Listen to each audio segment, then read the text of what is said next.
Coba kita ngomong. Tes, dia ada suaranya nggak? Aku kedengeran kan? Oke.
Yo guys,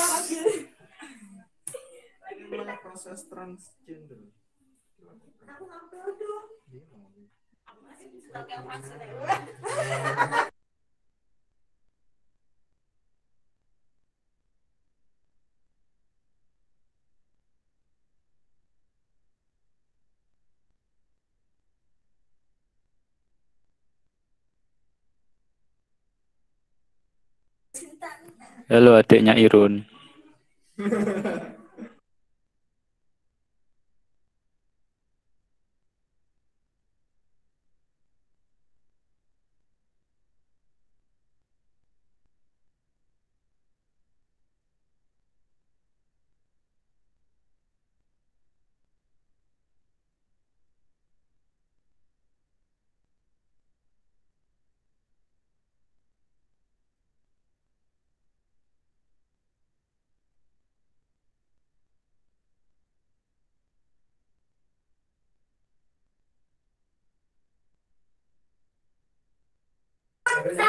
Ini kakak-kakak.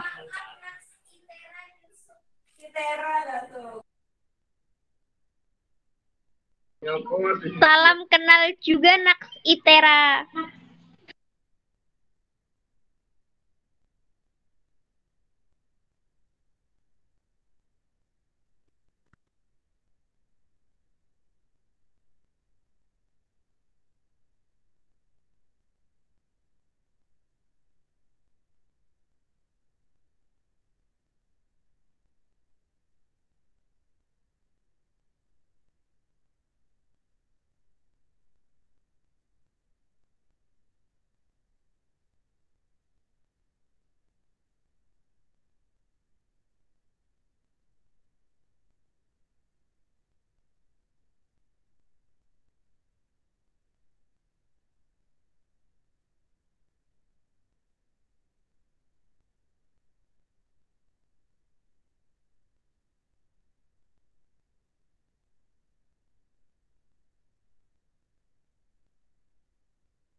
Ya,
mana nih Puri?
Ya, kalau pagi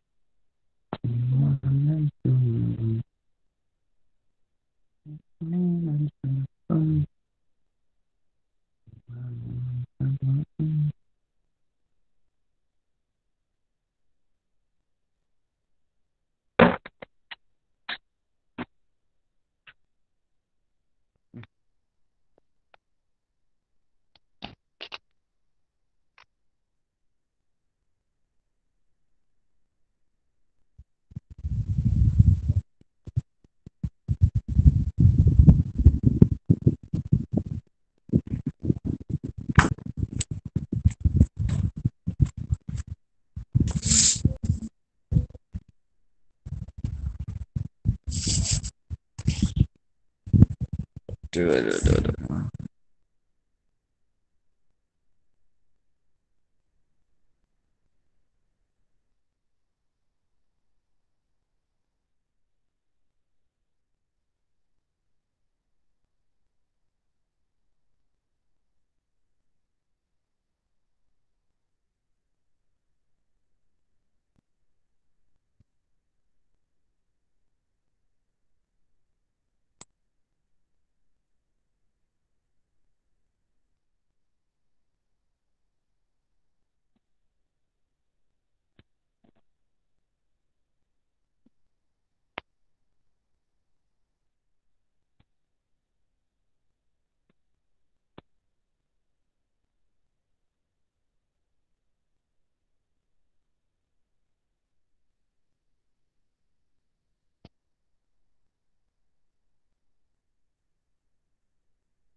Eh,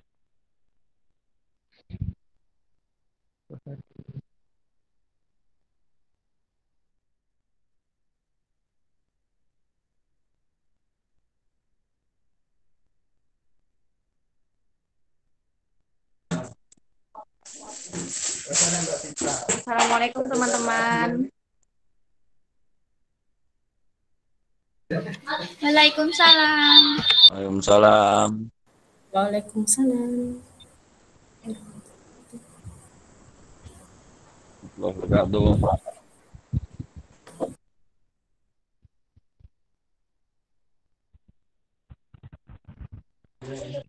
Loh,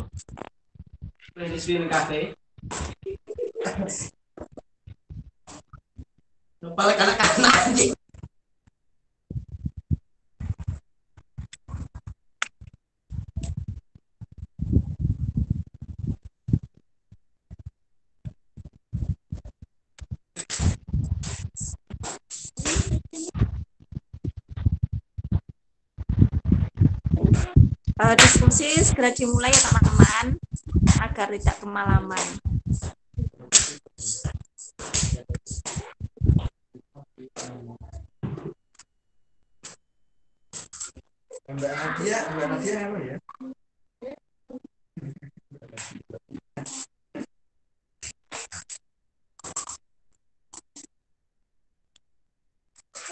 Bismillahirrahmanirrahim.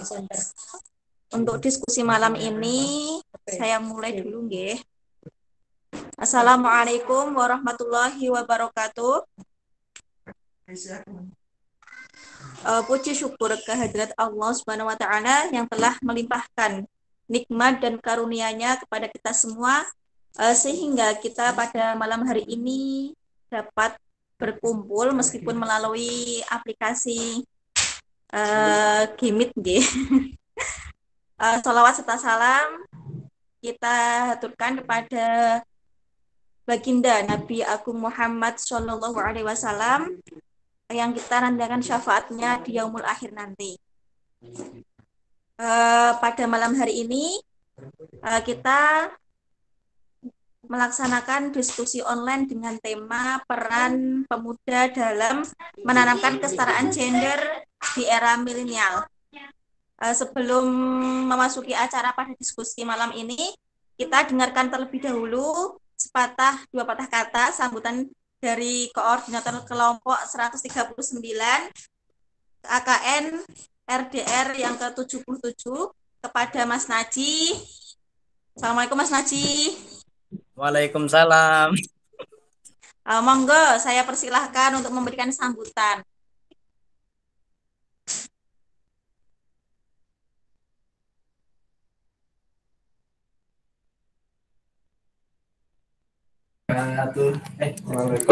Assalamualaikum warahmatullahi wabarakatuh. Masuk kan? Masuk kan ya, Mbak? Alhamdulillahirrahmanirrahim. Wassalatu wassalamu ala sayyidinal mursalin wa ala alihi washabihi ajmain. Alhamdulillah pada kesempatan pada malam ini kita diberi kesempatan sehingga kita bisa berkumpul meskipun via online melalui Google Meet ya. Dalam materi kita ini kita membahas tentang kesetaraan gender. Pertama-tama saya mengucapkan terima kasih banyak kepada pemateri yang kita nantikan materinya nantinya kita, yaitu Mbak Citra Ayu Kurniawati sebagai narasumber. Beliau adalah sebagai Ketua Divisi Informasi LRC dan Dokumentasi LRC KJHM. Kemudian yang kedua kalinya saya mengucapkan terima kasih banyak kepada Mbak Dita yang sudah berkenan sebagai moderator pada malam hari ini, dan tidak ketinggalan pula terima kasih kepada Mbak Irun dan teman-teman panitia yang sudah mensukseskan acara pada acara diskusi online pada malam hari ini. Saya sebagai koordinator KKN kelompok 139 minta maaf yang sebesar-besarnya jika dalam pertemuan dalam Google Meet ini terdapat kendala atau terdapat hal-hal yang tidak menyenangkan di hati kalian.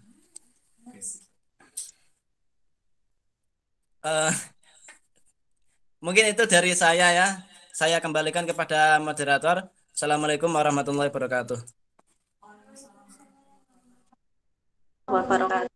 Terima kasih Mas Naji atas sambutannya.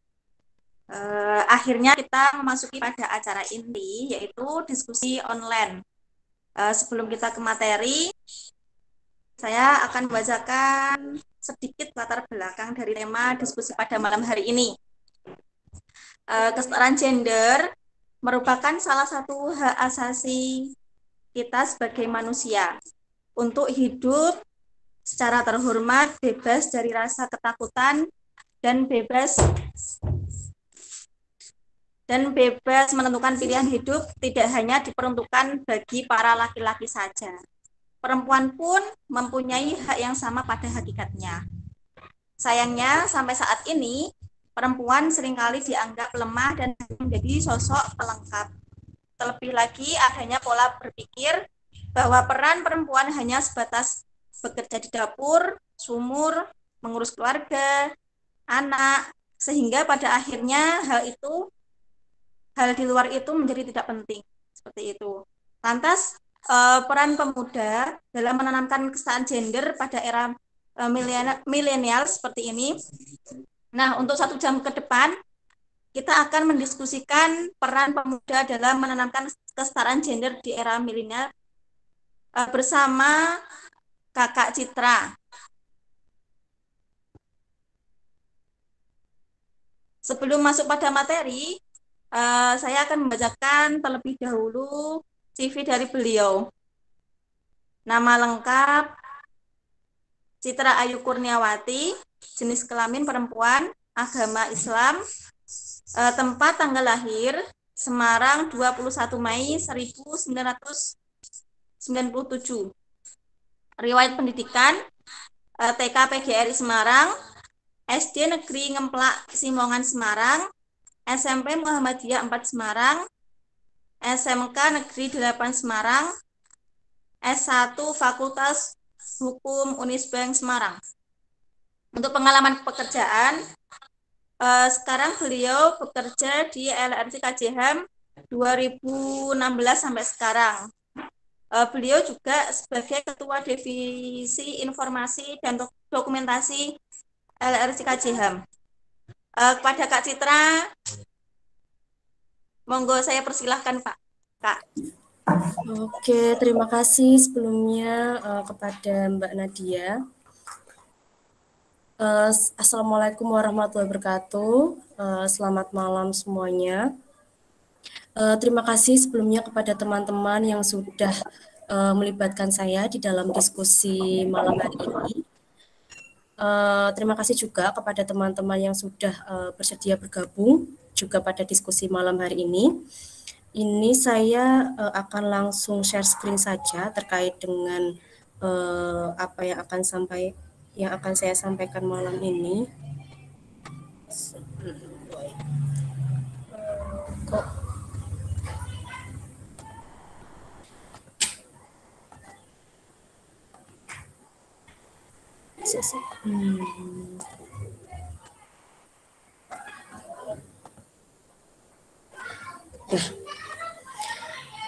Apakah share screen saya sudah terlihat?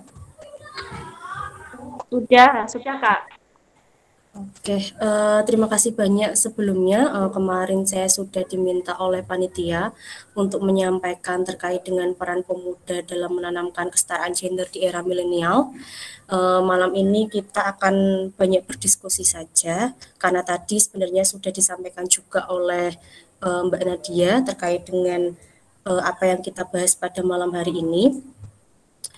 Nah, mungkin kita mulai refresh terlebih dahulu terkait dengan apa itu gender, karena mungkin ada beberapa teman yang belum mengetahui terkait dengan apa itu gender. Kita bahas bentar. Gender adalah pembedaan peran, atribut, sifat, sikap, dan perilaku yang tumbuh dan berkembang dalam masyarakat, yang dikonstruksi secara sosial maupun kultural. Misalnya tadi ya sudah disampaikan sedikit oleh Mbak Nadia, perempuan ini dikenal lemah lembut, kemudian cantik, emosional, atau keibuan. Kemudian laki-laki ini dianggap kuat, rasional, jantan, dan perkasa.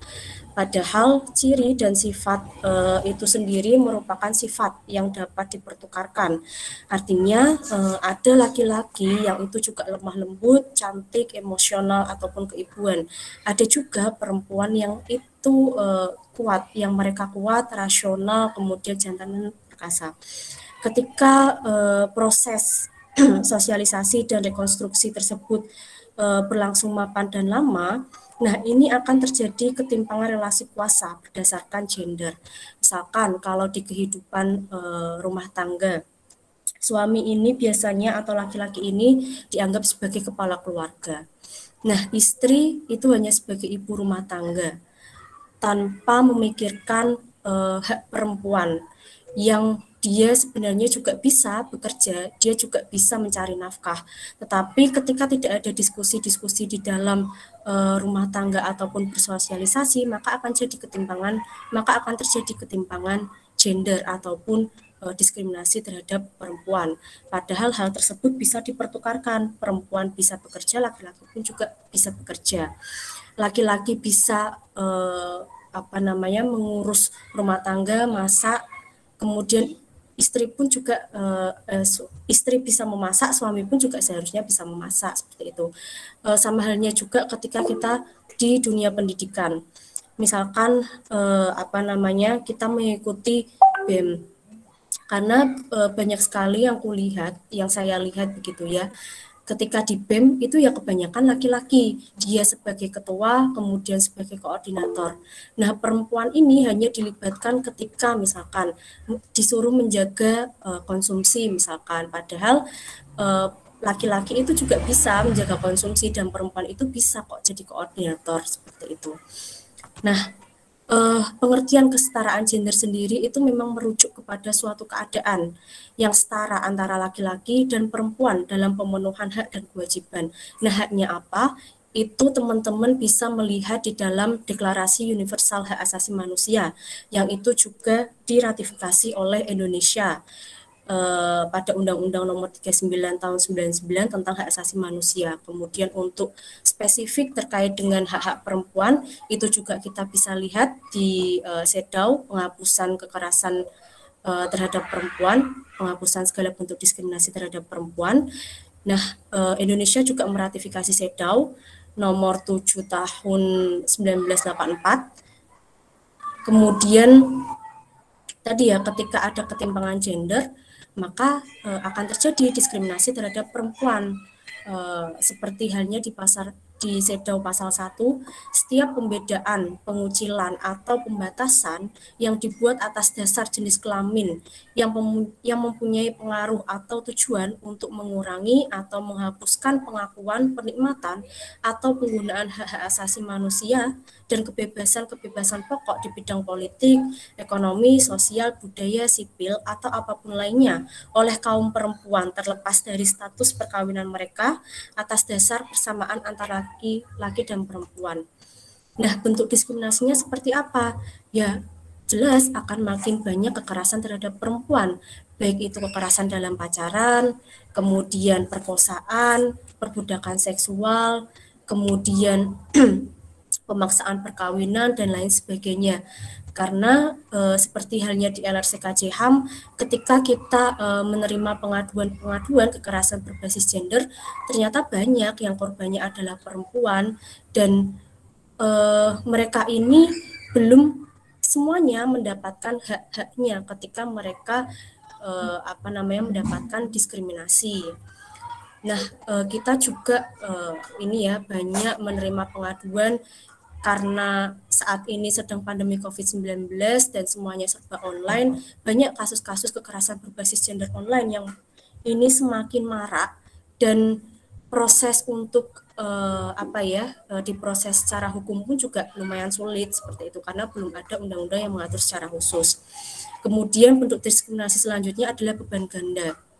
Beban ganda yang dialami oleh perempuan, di mana perempuan ini sudah bekerja, kemudian dia setelah pulang bekerja harus memasak, harus harus mengurusi semua kebutuhan suami, kebutuhan rumah tangga, kemudian juga harus menyiapkan anak ketika sekolah, kemudian ketika anak pulang sekolah, sedangkan suami hanya fokus ke pekerjaan dan mencari nafkah, padahal sebenarnya hal itu bisa dibagi, peran itu bisa dibagi antara perempuan dan laki-laki. Kemudian stereotyping. Nah, ini juga masih kita temui diskriminasi seperti ini. Jadi banyak sekali pelabelan yang yang dialami oleh perempuan. Misalkan perempuan pulang malam, berarti dia kerjanya nggak benar dong. Berarti dia dalam tanda kutip misalkan dianggap sebagai perempuan prostitut. Kemudian perempuan yang memakai pakaian seksi, berarti dia kerjanya juga nggak benar. Kemudian perempuan yang masuk hotel, berarti kerjanya nggak benar dong. Dan sedangkan laki-laki ketika dia pulang malam, it's okay. Tetapi ketika perempuan yang pulang malam, ini malah dilabeli negatif oleh masyarakat di sekitarnya. Padahal belum tentu ketika perempuan ini pulang malam dia bekerjanya tidak benar seperti itu ataupun yang lainnya, karena tidak jauh-jauh ya pengalaman teman saya sesama di KJ HAM itu pertama kali masuk ke hotel, padahal di situ dia pure bekerja karena memang ada agenda kegiatan LRCKJ HAM di situ. Tetapi ketika dia pulang ke rumah dan orang tuanya mengetahui dia sedang di hotel, dia dianggap tidak benar oleh orang tuanya. Dianggap bahwa masuk hotel itu adalah hal yang negatif, padahal tidak selamanya yang dilakukan oleh perempuan ketika dia pulang malam itu adalah negatif seperti itu. Bisa saja dia memang pure untuk bekerja seperti itu. Tidak beda halnya dengan saya ketika saya berkuliah seperti itu. Saya juga sering kok pulang malam karena memang jam kuliah saya dari jam 8 sampai dari jam 6 sampai jam 10. Itu kadang saya dianggap kok pulangnya malam-malam sih, di tempat sekitar saya, kok pulangnya malam-malam, kenapa, emangnya sibuk apa kok sampai pulang malam, padahal ya saya pulang malam karena saya kuliah, saya ingin mendapatkan pendidikan yang layak seperti laki-laki seperti itu. Kemudian bentuk diskriminasi lainnya adalah marginalisasi atau subordinasi. Nah, ini masih banyak kita temui di pedesaan. Jadi masih banyak pembatasan, pengecilan, dan pengurangan akses sumber daya yang ini menjadikan seseorang atau kelompok masyarakat tidak memiliki akses dan juga dipinggirkan dalam proses pembangunan.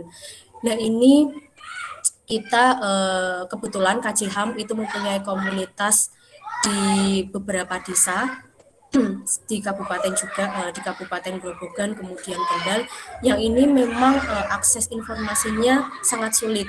Kemudian juga perempuan desa ini jarang sekali untuk dilibatkan di dalam proses perencanaan pembangunan. Nah, inilah diskriminasi yang kebanyakan perempuan alami ketika terjadinya ketimpangan gender antara laki-laki dan perempuan. Kemudian sebenarnya di pemerintah sendiri itu mereka juga sudah membangun tujuan atau mereka ini sudah memikirkan bagaimana agar masyarakat ini antara laki-laki dan perempuan ini bisa setara. Makanya ada SDGs nomor 5 di kesetaraan gender terkait dengan bagaimana mencapai kesetaraan gender dan memperdayakan kaum perempuan, di mana tujuan SDGs nomor 5 ini untuk mengakhiri segala bentuk diskriminasi terhadap kaum perempuan dimanapun itu. Nah, ini kita sebagai pemuda ini juga bisa kok membantu pemerintah untuk bagaimana kesetaraan gender ini semakin digaungkan baik di dunia pendidikan ataupun ketika kita sudah berkeluarga. Kemudian juga menghapuskan segala bentuk kekerasan terhadap kaum perempuan di ruang publik dan pribadi, termasuk perdagangan orang, eksploitasi seksual, dan berbagai jenis eksploitasi lainnya. Kemudian tujuan SDGs ini untuk menghapuskan semua praktik berbahaya seperti perkawinan usia anak, perkawinan dini, dan paksa serta sunat perempuan, mengenali dan menghargai pekerjaan mengasuh dan pekerjaan rumah tangga yang tidak dibayar melalui penyedia pelayanan publik, infrastruktur, dan kebijakan perlindungan sosial, dan peningkatan tanggung jawab bersama dalam rumah tangga dan keluarga yang tepat secara nasional, menjamin partisipasi penuh dan efektif dan kesempatan yang sama bagi perempuan untuk memimpin di semua tingkat pengambilan keputusan dalam kehidupan politik, ekonomi, dan masyarakat. Tetapi memang untuk pengambilan keputusan kemudian politik ini masih rendah ya untuk partisipasi perempuan. Kemudian menjamin akses universal terhadap kesehatan seksual dan reproduksi dan hak reproduksi seperti yang telah disepakati sesuai dengan Program of Action of the International Conference on Population and Development and the Beijing Platform, serta dokumen-dokumen hasil review dari konferensi-konferensi tersebut.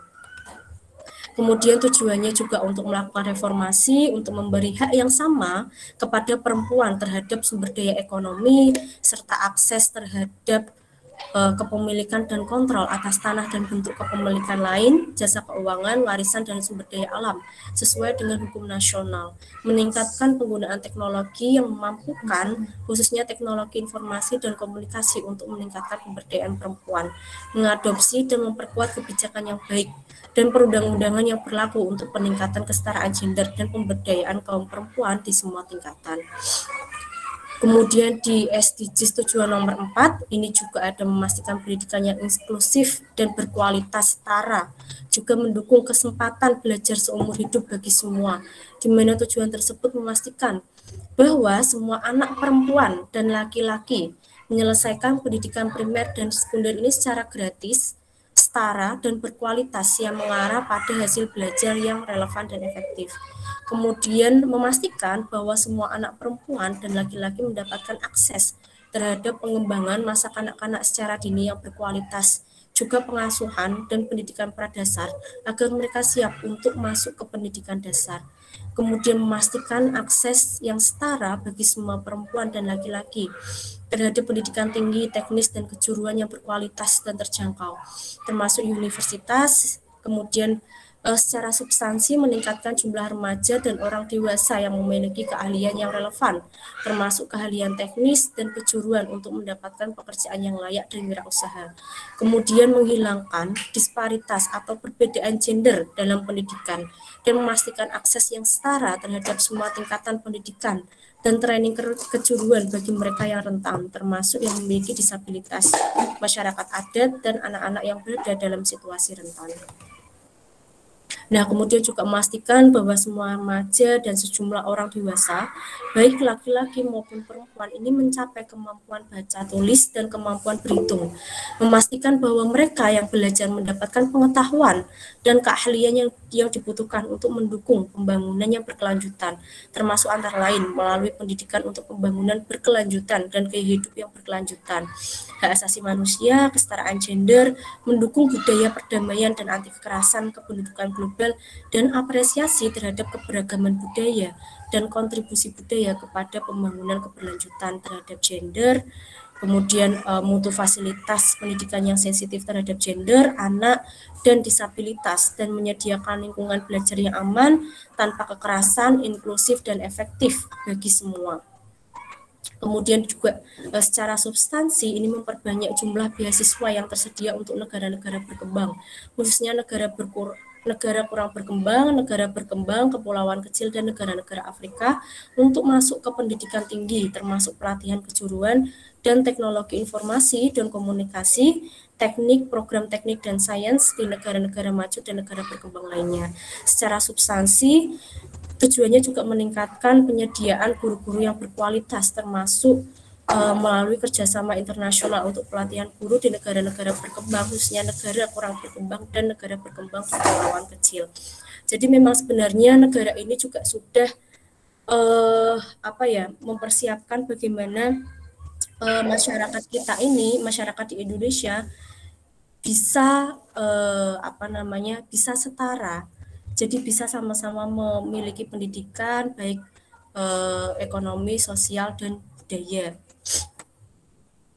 Kemudian bagaimana upaya apa yang bisa dilakukan oleh pemuda di era milenial. Nah, yang pertama, kita sebagai pemuda dapat mendukung dan memastikan adanya gerakan mahasiswa yang progresif dan aktif dalam kerja-kerja kemanusiaan, khususnya untuk penghapusan diskriminasi terhadap perempuan. Kemudian ketika ada kebijakan yang itu memang menjunjung kesetaraan gender, kemudian menghapus diskriminasi terhadap perempuan, ya kita sebagai pemuda, kita sebagai mahasiswa, ya wajib untuk mendukung kebijakan ini.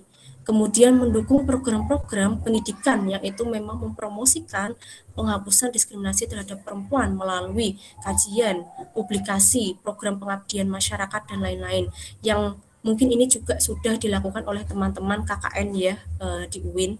Kemudian juga melakukan pencegahan dengan aktif mengadakan diskusi-diskusi terkait gender, baik kampanye secara offline ataupun melalui online, karena ini masih di situasi pandemi COVID. Kemudian memastikan kita tidak melakukan kekerasan terhadap perempuan. Nah, mungkin itu yang bisa saya sampaikan teman-teman, mungkin nanti bisa lebih banyak kita berdiskusi.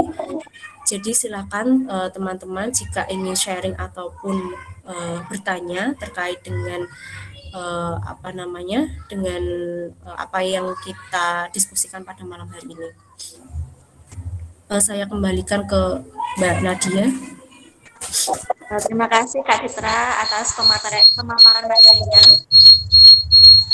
Mungkin dari teman-teman ada pertanyaan untuk Kak Citra, silahkan.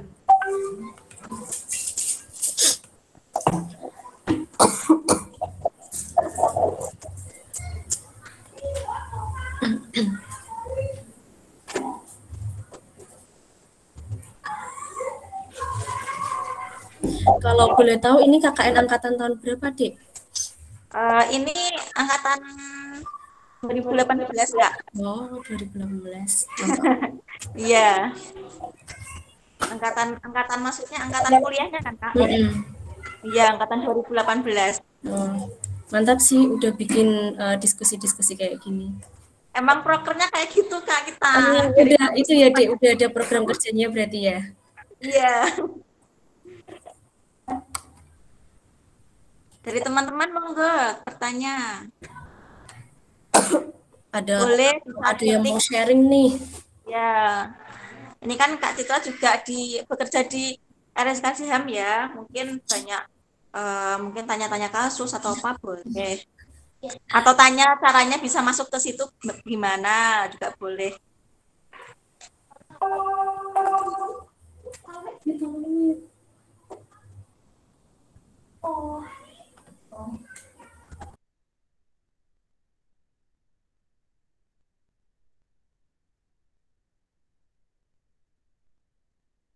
Wes.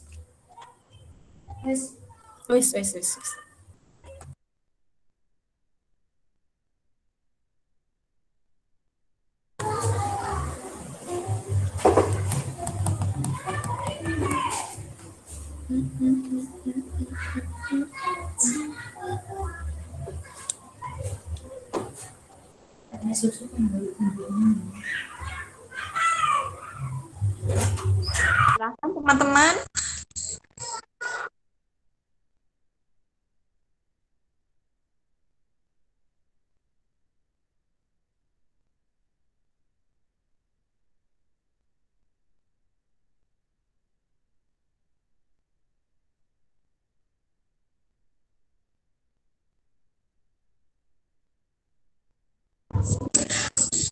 Kak Citra ini rumahnya Semarang ya Kak? Iya, asli Semarang ini. Gimana Kak? Di Gedung Batu, daerah Semboko. Kalau dia di mana rumahnya? Semarang juga? Iya, di Ngalian. Oh, di Ngalian. Deket kampus malahan berarti.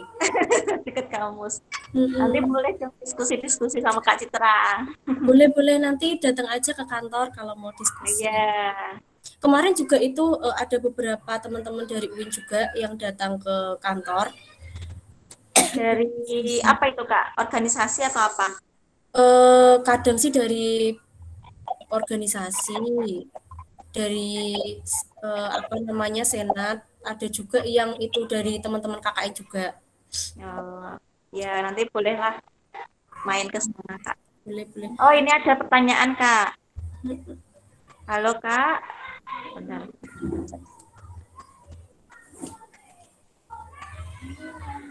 Terima kasih untuk Kak Citra atas penyampaian materi yang luar biasa. Ini Mbak Khairun Nikma ingin bertanya, apakah kesetaraan gender di Indonesia sudah dikembangkan dan direalisasikan? Misalnya sulit direalisasikan, kenapa Kak? Monggo Kak Citra. Oh ya, terima kasih sebelumnya. Nah ini memang itu ya, untuk kesetaraan gender ini kan memang belum sepenuhnya terrealisasi walaupun sudah ada undang-undang yang mengatur ataupun sudah ada dari usaha dari pemerintah untuk bagaimana kesetaraan gender ini mulai muncul begitu ya di masyarakat. Karena masih adanya itu ya budaya patriarki di dalam masyarakat bahwa tadi yang disampaikan bahwa perempuan itu ya seharusnya cuma di dapur masak manak maca. Kalau misalkan laki-laki apa namanya dia dibentuk untuk menjadi seseorang yang kuat kemudian bertanggung jawab, padahal perempuan sebenarnya juga bisa seperti itu. Banyak kok perempuan kepala keluarga apa namanya yang dia juga bekerja mencari nafkah untuk anaknya, kemudian dia juga bisa mengurus rumah tangganya. Dan laki-laki pun sebenarnya juga bisa untuk apa namanya untuk seperti perempuan ya yang dia juga bisa membantu ketika berada di domestik seperti itu. Kemudian untuk hak-hak terkait dengan gender ini kan sebenarnya sama ya ketika kita melihat di CEDAW misalkan hak yang sama untuk kebebasan berpendapat, berkumpul. Nah ini kan ada beberapa kasus yang memang perempuan ini dibatasi untuk dia berpendapat, seperti halnya ketika di pedesaan. Jadi perempuan pedesaan ini lebih banyak dibatasi untuk mereka berpendapat di dalam perencanaan pembangunan. Kemudian lebih banyak melibatkan laki-laki. Maka ya akhirnya untuk peraturan-peraturan yang itu spesifik terkait dengan perempuan, terkait dengan gender, ya ini akan semakin sulit begitu, akan masih banyak diskriminasi terhadap perempuan karena ketika di dalam pembuatan kebijakan pun tidak melibatkan perempuan seperti itu. Padahal di dalam pembuatan kebijakan itu juga penting untuk adanya atau memasukkan usulan-usulan dari perempuan gitu. Seperti halnya lebih banyak ini ya kalau di kebijakan ataupun dari segi anggaran gitu ya. Untuk penanganan kasus kekerasan terhadap perempuan itu malah dikurangi dan direfocusing atau difokuskan untuk untuk membangun negara dari pasca COVID-19 seperti itu. Padahal dari data LRCKJ HAM itu malah lebih banyak kasus-kasus kekerasan berbasis gender yang ini dialami oleh perempuan ketika ketika situasi COVID-19. Dan hal inilah yang masih banyak terjadi di pemerintahan, kemudian di masyarakat kita juga yang semakin kekerasan terhadap perempuan ataupun kesetaraan gender ini akhirnya tidak bisa atau masih sulit untuk direalisasikan seperti itu. Karena tadi kebijakan-kebijakan, kemudian di sistem kebijakan, di sistem masyarakat saja jarang untuk melibatkan perempuan ketika pengumpulan pendapat untuk perencanaan pembangunan seperti itu.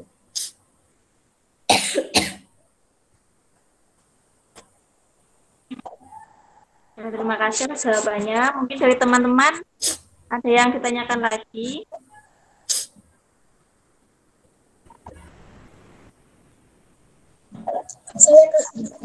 Oh ya, dari monggo disebutkan nama dan instansinya. Saya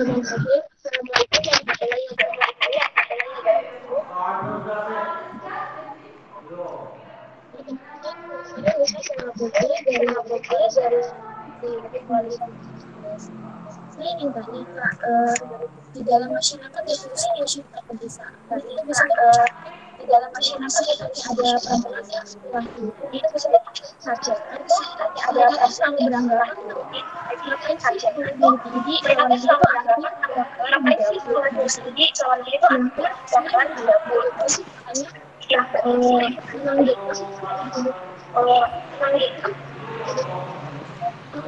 bagaimana cara mengubah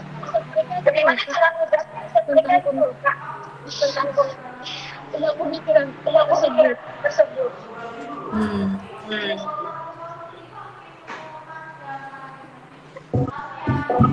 Monggo Kak Citra. Ya, ini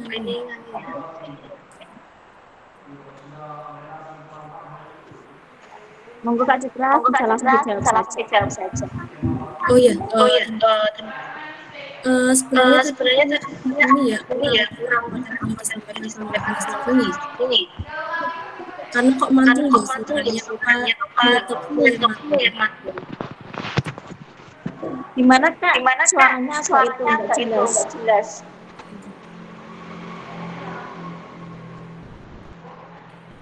Sudah jelas. Sudah. Ya, untuk ini ya, terima kasih Mbak Nisfi sebelumnya. Untuk mengubah pola pikir masyarakat terkait dengan terkait dengan gender ini memang agak lumayan susah begitu ya, karena memang ini sudah terbentuk dari lama dan akhirnya kita sebagai pemuda ini terbentuk karena dari budaya nenek moyang kita, kemudian apa namanya ibu kita juga mengajarkan seperti itu, membentuk kita juga seperti itu yang memang harus pelan-pelan begitu ya. Maka dari itu di setiap pembahasan terkait dengan gender ya kita harus melibatkan seluruh elemen masyarakat, termasuk elemen masyarakat di desa. Kemudian kelompok rentan pun juga harus dilibatkan, ataupun masyarakat yang rentan pun juga harus dilibatkan di dalam kesetaraan gender. Kemudian juga harus dilibatkan untuk diskusi-diskusi seperti ini ya, diskusi terkait gender, kemudian diinformasikan ketika kita memang mengetahui informasi-informasi soal gender, kemudian soal ini loh seharusnya perempuan itu juga perannya sama kok dengan laki-laki seperti itu dan bisa dipertukarkan, karena memang jika kita langsung ngomong gitu ya ke ibu kita ataupun ke orang yang lebih tua dari kita, pasti kita tidak akan didengarkan, malah kita akan disalahkan seperti itu. Nah, memang untuk mengubah pola pikir ini sangat sulit, tetapi memang harus kita lakukan secara pelan-pelan, dan memang kita harus mengajak diskusi mereka secara bertahap seperti itu, mulai dari perempuan akar rumput, kemudian mulai dari masyarakat. Mungkin itu Mbak Nisfi.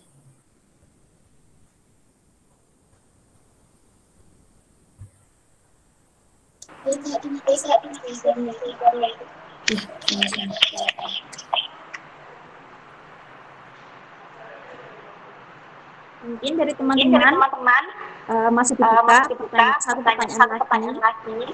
Saya Mbak. Silahkan. Baiklah. Assalamualaikum warahmatullahi wabarakatuh.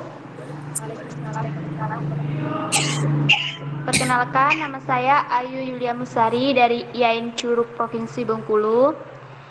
Izin bertanya Mbak, kenapa kesetaraan gender hanya berbicara mengenai wanita dan pria? Bukannya di dunia ini ada waria atau banci?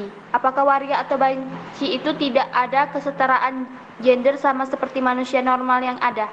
Sekian, terima kasih. Wassalamualaikum warahmatullahi wabarakatuh. Waalaikumsalam. Ya, terima kasih Mbak Ayu Yulia Musari. Sebenarnya gender itu tidak tidak melulu membahas soal laki-laki dan perempuan, tetapi gender itu juga melibatkan orientasi seksual seseorang yang berbeda ya, termasuk tadi yang disebutkan oleh Mbak Ayu Yulia. Dan tapi memang ini sih pas kali tadi saya ngambil contohnya yang laki-laki dan perempuan, tetapi memang untuk teman-teman kita yang berorientasi seksual lainnya itu juga tidak boleh untuk didiskriminasi seperti itu. Mereka memiliki hak yang sama seperti kita sebagai manusia, seperti yang tertera di dalam DUHAM. Nah, nanti teman-teman juga bisa membaca terkait dengan DUHAM ini, ataupun kalau misalkan mau yang tidak berbahasa Inggris bisa juga langsung membaca di Undang-Undang Nomor 39 tahun 99. Itu lengkap sekali terkait dengan apa itu hak asasi manusia, dan ketika kita ngomongin soal perilaku atau teman-teman kita yang mempunyai perbedaan seksual begitu ya, itu tetap tidak boleh didiskriminasi seperti itu. Dan gender ini kan memang terkait dengan pembedaan peran ya, jadi tidak ngomongin soal jenis kelamin secara biologis baik laki-laki maupun perempuan seperti itu. Tapi memang untuk teman-teman kita yang memang berorientasi seksual berbeda, itu kita tidak boleh mengurangi haknya, apalagi mendiskriminasi mereka seperti itu.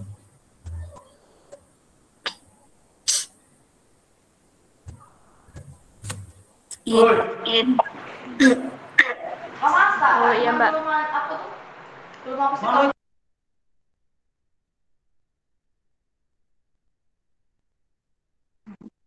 Mungkin dari teman-teman masih kami buka lagi pertanyaan-pertanyaan karena memang kita diskusi santai. Nggak apa-apa ya Kak ya?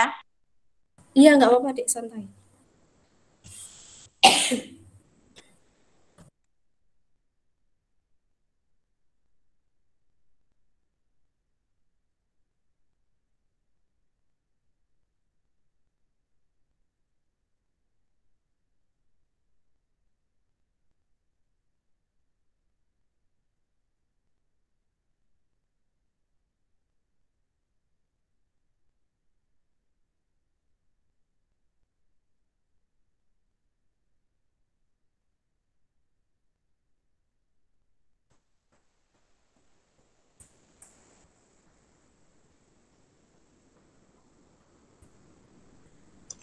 Izin tanya Mbak.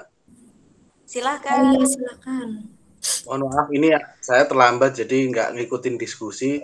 Ada ada pertanyaan yang mungkin tadi udah dijelaskan oleh pemateri ya. Tapi mohon maaf jika udah dijelaskan hanya seperti itu.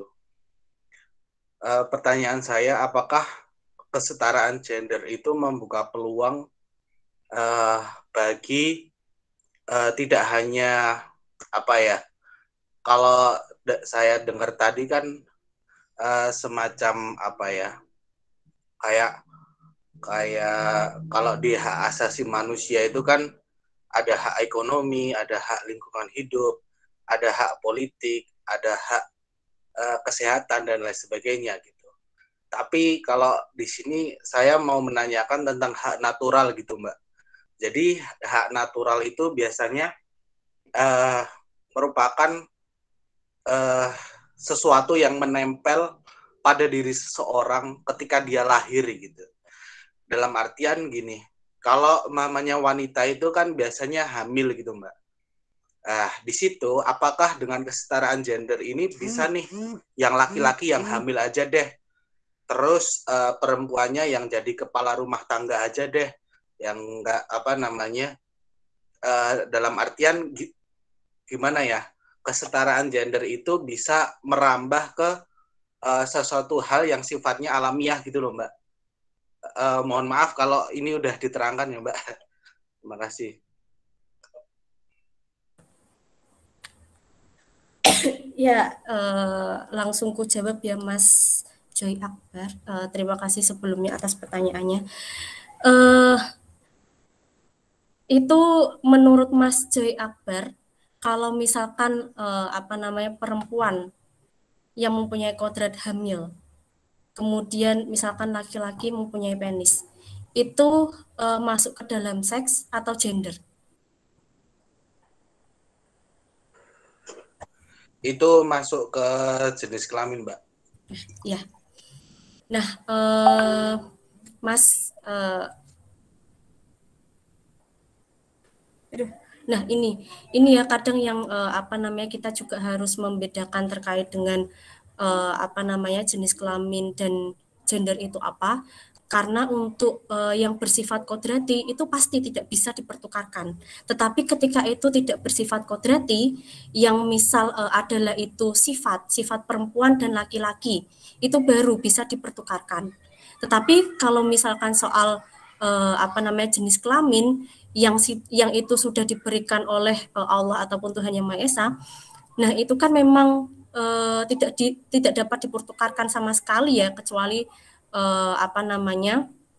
kecuali memang di zaman yang sudah serba modern ini ada rumah sakit yang bisa melakukan operasi-operasi ya, itu kita juga tidak tahu. Nah, ini kan memang untuk perempuan yang sudah berkodrat dia hamil, ya itu adalah kodrat perempuan yang tidak bisa dipertukarkan oleh ke laki-laki seperti itu. Dan laki-laki pun juga pasti tidak bisa hamil seperti itu, karena itu sudah kodrat yang memang melekat dari kita lahir yang diberikan oleh Allah seperti itu. Izin menanggapi Mbak. Ya. Berarti ini ya kalau hal yang sifatnya berarti itu nggak bisa tergantikan atau nggak bisa ditukar. Mungkin kalau seperti apa perempuan jadi kepala rumah tangga terus laki-laki itu mengurus anak mungkin bisa ya Mbak ya? Iya, bisa. Itu bisa, Mas. Jadi selama ada proses diskusi, ketika misalkan ini sudah dalam lingkup ranah privat ya ataupun rumah tangga, ketika memang itu sudah ada diskusi bahwa apa namanya, karena keterbatasan ekonomi, jadi dua-duanya harus apa namanya, harus bekerja nih. Kemudian apa namanya, si suaminya ini bekerja, kemudian si perempuan bekerja, si istri bekerja. Tetapi ketika si suami ini pulang duluan ke rumah, ini juga bisa apa namanya, dia nyekal anaknya, misalkan ngasih makan ataupun ngasih minum, ngasih ataupun memandikan, itu bisa. Jadi bisa saling tolong menolong di dalam berumah tangga. Begitupun seperti misalkan pekerja migran, perempuan pekerja migran, itu kan banyak tuh yang akhirnya apa namanya, perempuan yang dia bermigrasi ke negara lain untuk apa namanya, untuk bagaimana mencukupi ekonominya, karena di pedesaan ini lahannya sudah tidak ada, dia sudah tidak bisa bekerja di daerahnya, seperti itu. Nah, ketika ada proses-proses diskusi antara suami dan istri ataupun laki-laki dan perempuan di dalam situ, ketika si istri mencari nafkah dan suami itu membantu untuk mengurus anak, yaitu it's okay, seperti itu. Maka di sini akan ada kesetaraan gender antara laki-laki dan perempuan, seperti itu. Dan apa namanya, nantinya tidak akan terjadi diskriminasi terhadap perempuan, kekerasan terhadap perempuan, seperti itu. Tapi ini ya Mbak ya, mungkin kalau di Indonesia masih belum bisa diterapkan secara penuh ya Mbak ya. Iya, betul. Karena itu saya pernah baca berita ya, entah ini tuh sebenarnya belum saya gali secara dalam lagi gitu ya. Di Kabupaten Jepara itu kan ada di tahun ini pokoknya kalau salah banyak sekali kasus perceraian gitu Mbak. Jadi kasus perceraian itu disebabkan oleh banyaknya wanita yang bekerja di pabrik, sedangkan para lelaki di rumah ke sawah dan lain sebagainya, sehingga ternyata ketika ada dalam sebuah pernikahan itu ada kalkulasi material gitu kan, wah ternyata lebih banyak nih gajinya yang perempuan, masa perempuan apa namanya lebih tinggi gajinya daripada seorang pria gitu kan, akhirnya berdampak pada ya tadi itu Mbak, apa fenomena kasus perceraian yang tinggi itu Mbak. Wah iya betul Mas Joy. Kadang memang ini ya apa namanya, untuk masalah ekonomi ini kan memang sangat penting ya bagi perempuan dan laki-laki yang sudah menikah.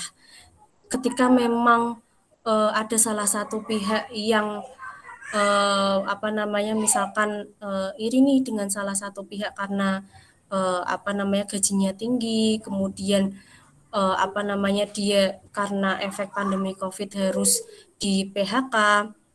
Nah, itu kan akhirnya terjadi gesekan-gesekan ya di dalam rumah tangganya yang menyebabkan akhirnya ada kasus-kasus kekerasan dalam rumah tangga, misalkan baik fisik, psikis ataupun seksual, maupun pelantaran ekonomi, ataupun apa namanya, dua-duanya ini memang memutuskan untuk bercerai. Nah, ini memang apa ya, di situasi pandemi COVID ini, situasi perceraian ini memang cukup tinggi. Karena kalau di data LRCKJHAM pun juga seperti itu. Jadi banyak sekali kasus-kasus apa namanya, yang KDRT ataupun perceraian ini selain kekerasan seksual ya itu cukup tinggi di masa-masa pandemi ini, seperti itu. Jadi kita lebih banyak mendampingi kasus-kasus tersebut di proses non litigasinya ya, atau di perceraiannya di pengadilan agama. Jadi memang kalau seperti itu tuh harus ada diskusi-diskusi dulu dengan antara suami dan istri, seperti itu. Siapa yang mau mencari nafkah, siapa yang apa namanya, yang ada di rumah. Kalau misalkan memang sudah ada kesepakatan seperti itu, kalau misalkan sudah dijalankan ya seharusnya kedua belah pihak bisa saling menerima satu sama lain, seperti itu.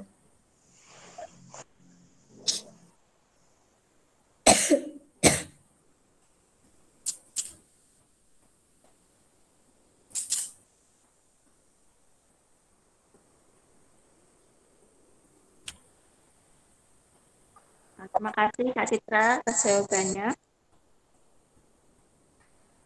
Adakah ada teman-teman yang ingin bertanya lagi? Saya izin bertanya, boleh Kak Citra? Boleh. Silakan.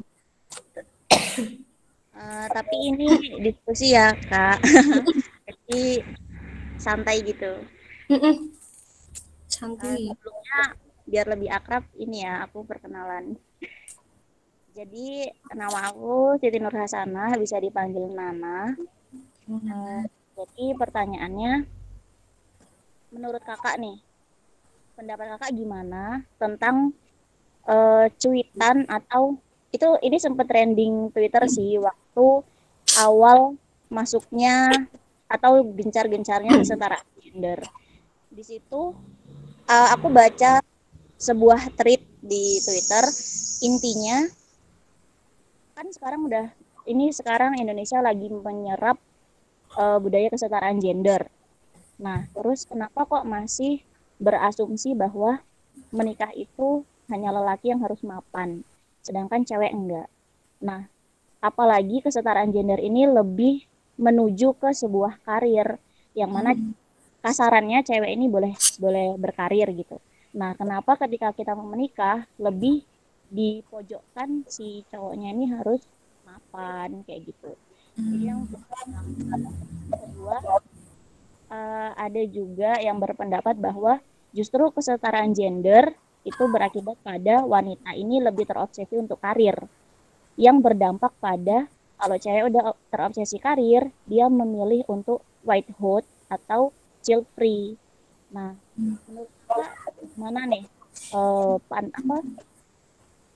kasus-kasus yang sebenarnya sepele tapi kayaknya perlu dikaji gitu biar kita nggak salah paham kesetaraan gender ini. Gitu Kak Citra, makasih. Terima kasih Mbak Siti. Nah, untuk kesetaraan gender ini kan tujuannya adalah untuk menyetarakan ini ya, hak dan kewajiban antara laki-laki dan perempuan. Kalau soal chat free tadi, ini sih kita juga pernah ini ya melakukan diskusi melalui live Instagram. Setiap malam minggu itu kita kebetulan pernah ngobrolin juga soal itu. Bagaimana bagaimana menurut pandangan ini ya KC HAM terkait dengan hal tersebut. Sebenarnya itu kan adalah hak tubuh perempuan ya, untuk bagaimana dia mempunyai anak, apakah dia bersedia untuk mempunyai anak atau tidak, seperti itu. Ketika memang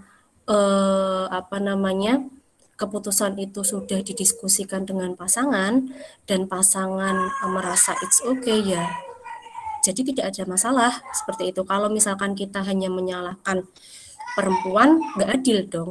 Padahal untuk melahirkan, kemudian untuk mengandung, itu adalah hak tubuh perempuan sendiri. Jika perempuan memutuskan untuk tidak memiliki anak, ya berarti itu adalah hak perempuan tersebut, seperti itu.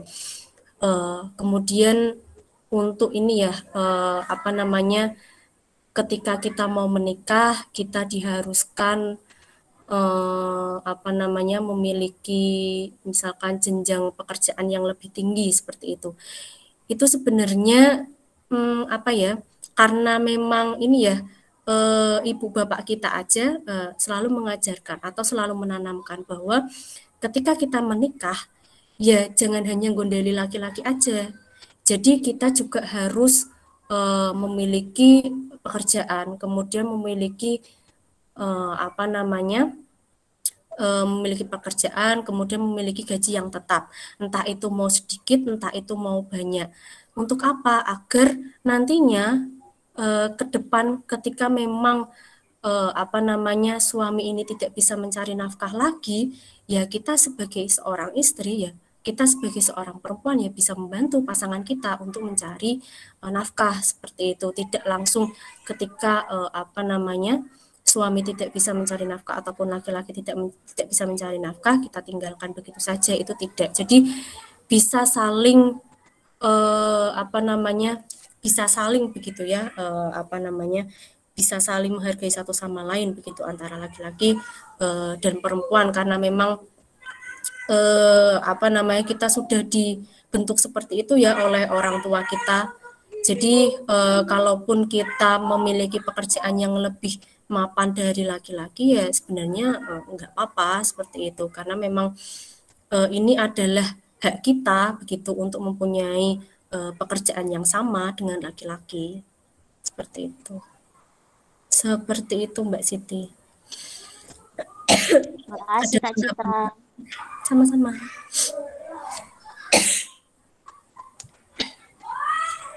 Nah, ini ada apresiasi kepada Mbak Citra. Katanya jawabannya jos, Kak. Sudah banyak ya pertanyaan-pertanyaan tadi. Mungkin ke teman-teman ada tanya lagi, ada yang bertanya lagi nggak? Tanya. Mas Noval mau bertanya. Monggo Mas Noval. Setelah ini satu penanya aja ya, soalnya sudah 1 jam durasinya. Nanti dilanjut lagi, bisa diadakan diskusi lagi gitu. Silakan Mas Noval. Terima kasih atas waktunya Mbak. Assalamualaikum warahmatullahi wabarakatuh. Kenalkan, nama saya Muhammad Naufal. Saya ingin bertanya singkat saja Mbak. Tadi kan disebutkan bahwasanya kesetaraan gender itu ialah menyetarakan ya antara hak dan kewajiban laki-laki dan perempuan. Nah, jika kita lihat di Undang-Undang Perkawinan, tepatnya pada pasal 34 itu kewajiban suami dan istri itu dibedakan ya Mbak ya. Suami wajib melindungi istri dan memberikan segala sesuatu keperluan hidup rumah tangga sesuai dengan kemampuannya. Sedangkan kewajiban istri itu mengatur rumah tangga dengan sebaik-baiknya. Berarti dalam hal ini bisa dikatakan undang-undang kita itu belum adil gitu ya Mbak ya. Cukup sekian, terima kasih.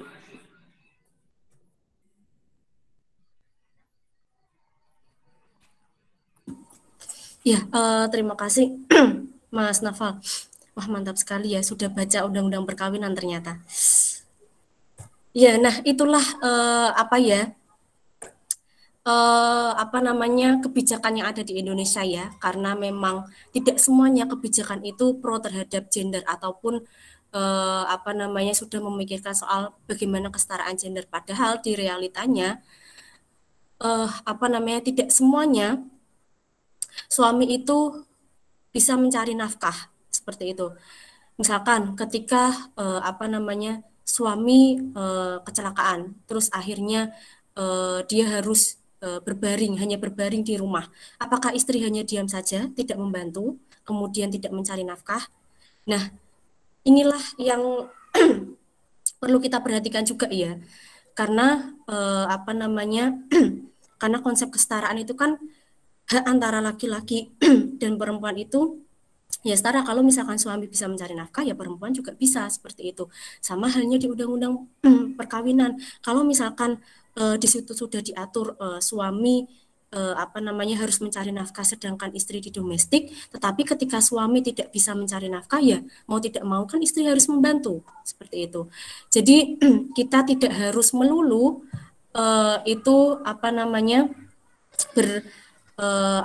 berpacu pada undang-undang saja, tetapi kita juga harus melihat realitanya seperti apa.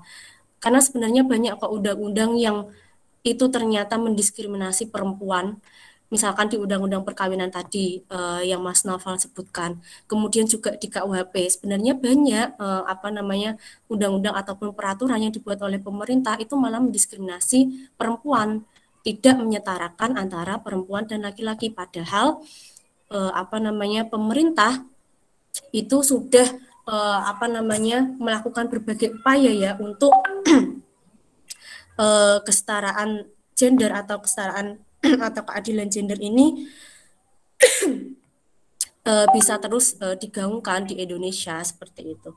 Tetapi ya pada kenyataannya kan itu tadi belum bisa direalisasikan sebagaimana mestinya. Jadi memang harus dari peraturannya dulu sih yang harus memang memikirkan soal kesetaraan gender, kemudian bagaimana undang-undang itu tidak mendiskriminasi perempuan, karena realitanya jika undang-undangnya seperti itu, ya maka akan banyak terjadi kekerasan terhadap perempuan, misalnya kekerasan seksual yang sampai saat ini masih terus kita advokasi di di DPR RI, padahal kita sudah mengadvokasi rancangan undang-undang penghapusan kekerasan seksual itu sejak tahun 2014, tapi sampai sekarang belum disahkan. Padahal kita sudah memberikan fakta banyak ya, bahwa kasus kekerasan seksual itu semakin banyak dan semakin tinggi seperti itu. Tapi sampai sekarang belum ada nih undang-undang yang memang mengatur secara spesifik soal kekerasan seksual.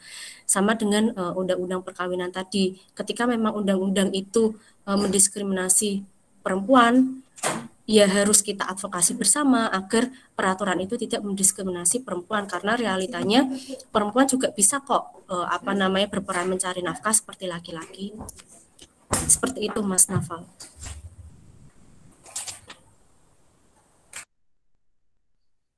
Iya, terima kasih Mbak atas jawabannya.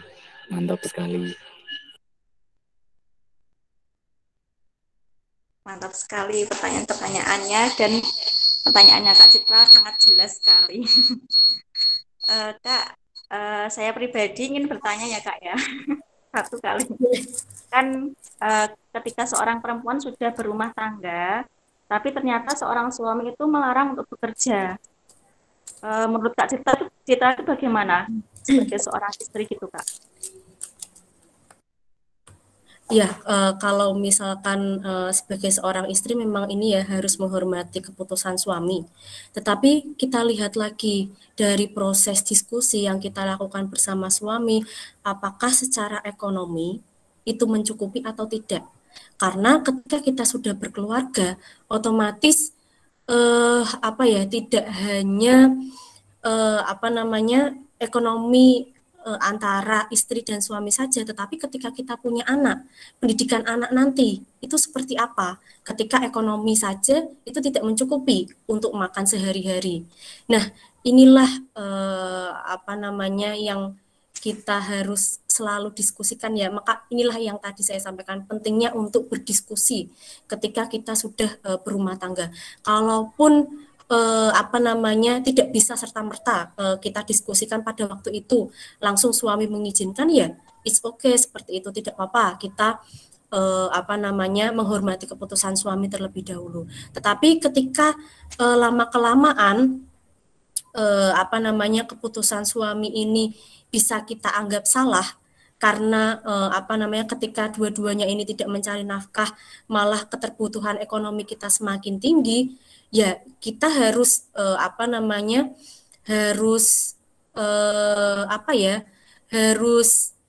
meminta suami untuk mengizinkan kita untuk bekerja, karena pengalaman juga sih di LRC KJHAM ketika tadinya bekerja di LRC KJHAM belum menikah, tetapi ketika lambat laun staf ini sudah banyak menikah, ada beberapa yang memutuskan untuk keluar, tetapi ada beberapa yang memutuskan untuk masih stay di LRC KJHAM. Karena apa? Ya karena mereka ini ada proses saling diskusi, saling menghargai satu sama lain antara suami dan istri, hingga akhirnya suami memperbolehkan istrinya untuk bekerja. Itu fakta dan itu pengalaman dari di KJHAM. Dan itu pun juga waktu mereka cerita prosesnya enggak langsung 1 hari 2 hari disetujui, tapi juga cukup lama proses diskusi itu sampai akhirnya mereka walaupun punya anak diizinkan untuk bekerja, karena tadi keterbutuhan ekonomi yang semakin mendesak, dan karena sudah punya anak yang harus kita cukupi juga kebutuhannya, kita berikan juga hak-haknya, karena juga ada hak anak di dalam situ sesuai dengan Undang-Undang Perlindungan Anak, seperti itu. Itu mungkin Mbak Nadia. Terima kasih Kak Citra. Alhamdulillah Diskusi kita sudah 1 jam lebih ya, nggak terasa. Eh, Sebelum saya tutup, kita foto dulu ya Kak Citra. Kita dokumentasi dulu. Untuk panitia sudah siap. Mungkin dari teman-teman bisa dibuka dong kameranya. Ayo tunjukkan wajah yang cantik dan ganteng ini. Tunjukkan. Sudah dibuka semua panitia. Nah, sudah ya. Sudah siap? 1, 2, 3. Sekali lagi. Kayak bebas. Gini ya, kayak Kak Citra ini. Ya semua teman-teman. 1, 2, 3. Terima kasih Kak Citra. Semuanya, terima kasih teman-teman. Diskusi pada malam hari ini berjalan dengan lancar ya. Semoga apa yang disampaikan Kak Citra dapat bermanfaat untuk kita semua. Mungkin itu yang dapat saya sampaikan. Saya mewakili dari teman-teman KKN reguler dari rumah angkatan 77 kelompok 139 mengucapkan terima kasih banyak kepada teman-teman semua sudah berpartisipasi dalam diskusi ini. Mungkin itu yang dapat saya sampaikan. Apabila ada kata-kata yang salah, saya mohon maaf sebesar-besarnya. Wassalamualaikum warahmatullahi wabarakatuh.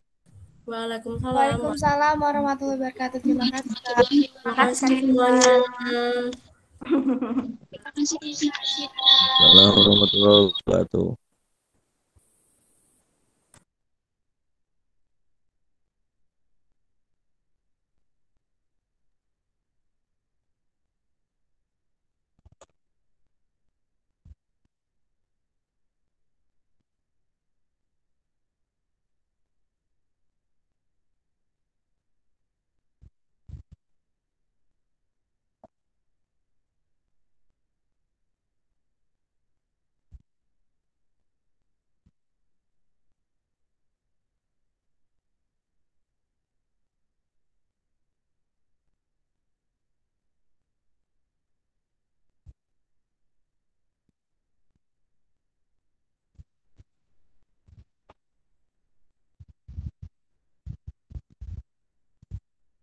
Nok lunga urung iki. Ya Asyikal Mustafa